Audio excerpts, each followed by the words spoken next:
Welcome to Pimpy's Investment Chat, where we keep investment talk simple. And here's your host, Pimpy. What is going on out there, peeps? All right, there's some movement happening. We know that Al-Sadini is here in Washington, gave some speeches, had some meetings. We'll cover those here in just a moment. I just want to comment on something I read in the chat. You know, I cruise around the different chats, kind of hear what people are talking about. It's interesting how all these different platforms, the different way in which they approach the Iraqi dinar. It's really crazy. But somebody I put on there that they liked listening to my channel, and a lady underneath said, I don't like listening to Pimpy's channel because he's always negative. Negative. You know, it's just mind-blowing. You know, how people think with that what I'm talking about is negative. What I try to do is keep people grounded. I know there's so much BS out there, it's not even funny. You people have no idea how much more money I can make lying to you all day long. Just blowing smoke up your ass all day long. And I could grow a huge following. I just can't get myself to do that. So when you guys ask me, hey, what do you think of this particular video or this person? There's 3 or 4 or 5 of you guys asking me the same question. Well, then I realize that everybody must have the same question. You will see me make a video and respond to it. And I'm sorry, I get why you like these people, because they're fluff. That's all they do. Blow fluff all day long. I did a video the other day about this Angel One and freaking Militia Man. They didn't say anything in the entire video. They're like, this is powerful. This is powerful. And the whole time, if you really listen to them, they're not saying anything. They literally are not saying anything. They don't tell you what is powerful. All they say is that the agreements and that they're moving forward. It's so vague. So when I have a lot of you going, what does this mean? I understand. I get it why you're confused. Because, heck, even I had to listen to it a few times. But that's not uncommon for Militia Man. I've heard a few of his videos, and every time I hear him, I go, what is this guy talking about? He isn't very specific. He doesn't have a lot of details. My approach is, let's educate people as much as possible. Let's stay grounded. Let's not fall for the fluff. Let's not blow smoke up people's butt. Let's just be honest about what's going on and just share my opinion. You don't have to like it. I'm sorry. I'm not going to sit here and just pat you on the back and grab you by the hand and walk you around like we're at a fair. Look, I deal with financial crap myself every day. So I understand why you guys feel eager, why you guys want people who blow hope up your butt all day long. I get it. But what happens is day after day after day of hearing the same old crap. After a while, on some people, it really starts to drain them. And people get really depressed. And then they lose interest in the possibility of a huge payday. I don't want people to lose interest. So we're not dealing with whether the dinars are fraud or it's a fake. We know it's real. It's an actual currency. What we're actually dealing with is the probability that this thing will increase in value. And that's not what people are telling you. They're like, oh yeah, it's going to happen for sure, for sure. Nobody out there knows one way or the other what's going to happen. It's impossible to do that just because Iraq has been so unpredictable over the last 20 plus years. It makes it hard to get an idea of where they stand, how long until this thing does increase in value, what are the things necessary to make it increase in value. The corruption alone makes it very hard for the currency to go anywhere. So when you come to my channel, yeah, I'm not going to sit there and get all hypey and stuff like that. There are times where I will share some stuff with you that looks very positive and it's exciting. I get it. And there are other times where I sound all Debbie Downer. I'm not trying to be Debbie Downer.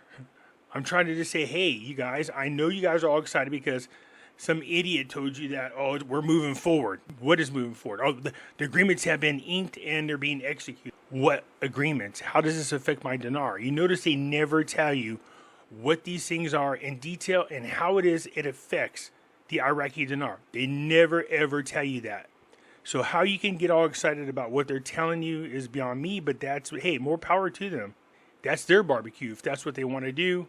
To me, they're misrepresenting things and misleading people, and I think that's a real screwed up thing to do. That's just my opinion. If enough of you guys ask me about someone or a video that's out there, if I can explain it, then I'll make a video, just because it's really hard to answer everybody's questions one at a time.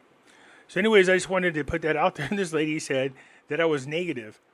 Well, that might seem negative just because, all the people that are out there lying to you and you get all excited about it. And then I come around and it sounds like I'm letting the air out of your tires. Yeah, it's unfortunate. But I think it's the right thing to do. And that is just be honest about stuff. But having said that, I do understand why they do what they do. The temptation is always there. But that's just not me. I can make way, way more money doing what they do. Just lie my ass off. They're very vague. They go, wow, this meeting happened. Oh, that's great. Oh, yeah, man, that's powerful. And you're like, what happened there in the meeting? They're very, very vague. Anyways, I just wanted to just make that statement. This is not the first time I've heard people say that. This one person said, I don't listen to Pimpy because he doesn't have intel. Well, I hate to break it to you, nor does anybody else, all right? They don't have no special person giving you a secret handshake with some special codes with numbers on the back screens, people standing by in the redemption centers. What I'll do is I'll just bring up information and try to share it with you and educate you as much as possible when I can. Other than that, I'll just go through the news, let you know what's going on, and keep things pretty simple. Anyways, let's move forward.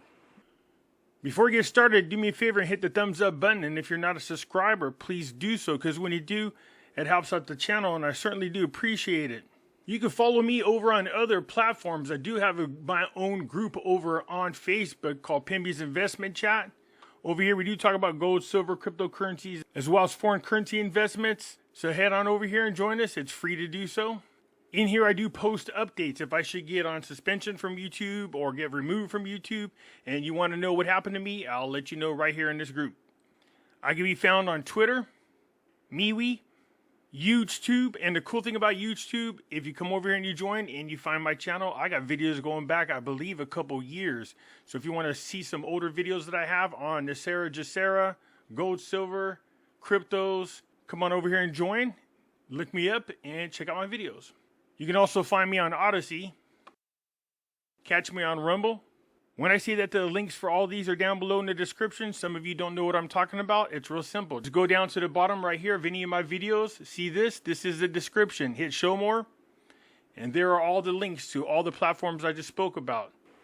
And just let me give you guys a reminder. I don't know of any other YouTuber out there that's talking about the Iraqi Dinar that has made this offer to the other YouTubers. I told everybody that I am open for debate. Come on my channel or I can go on your channel, however way you want to do this.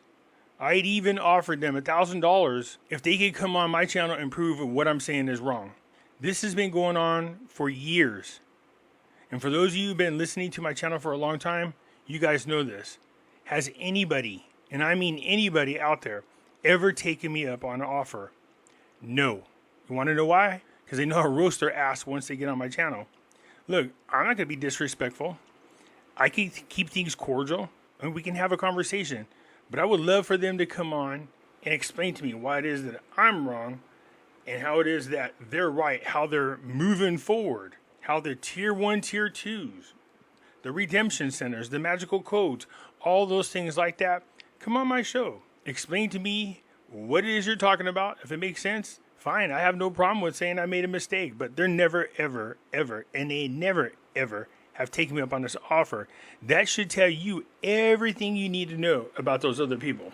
All right, let's get going. World Bank mission comments on implementation performance of social fund for development. So the World Bank mission on Iraq on Wednesday praised the level of performances and progress achieved in the implementation of the projects of the Social Fund for Development of the Ministry of Planning during the past months, according to a statement published recently.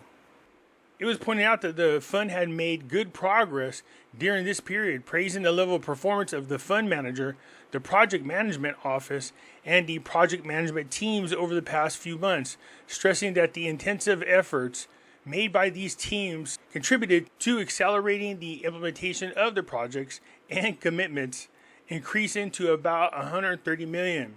The World Bank went on to say that this mission has reviewed and discussed the request of the Iraqi government to address a second restructuring of the social fund to improve the prospects for long-term institutional development and increase allocations for sub-projects led by the local communities. That would be really nice if the local communities got involved.